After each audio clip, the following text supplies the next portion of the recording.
মহিলাটি হঠাৎ অনুভব করলেন যে তিনি কোনো কিছুর উপর পা দিয়েছেন। নিচের দিকে তাকাতেই তিনি মেঝেতে কয়েক ফোঁটা রক্ত দেখতে পেলেন। তিনি চারপাশে ভালোভাবে তাকিয়ে বুঝতে পারলেন ডাকাতরা ইতিমধ্যেই সব এক্সিট দখল করে নিয়েছে। তারা কর্মচারী এবং গ্রাহকদের জিম্মি করে রেখেছে। মহিলাটি দ্রুত ঘুরে দাঁড়ালেন এবং তার মেয়েকে টেনে নিয়ে পালানোর চেষ্টা করলেন, কিন্তু ঠিক সেই মুহূর্তে একজন ডাকাত স্টোর ম্যানেজারকে টেনে তাদের দিকে নিয়ে এলো।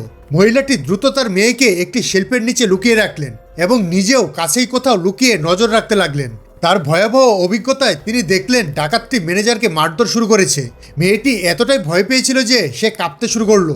ঠিক তখনই শেলফ থেকে একটি কমলা গড়িয়ে নিচে পড়ে গেল, যেটি ডাকাতদের দৃষ্টি আকর্ষণ করলো।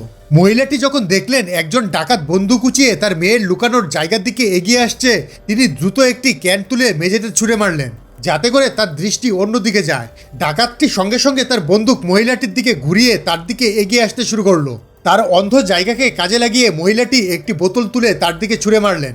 ক্ষিপ্ত হয়ে ডাকাতটি তৎক্ষণাৎ পাল্টা আক্রমণ করলো। সে আশা করেনি যে মহিলাটি এতটা শক্তিশালী হতে পারে।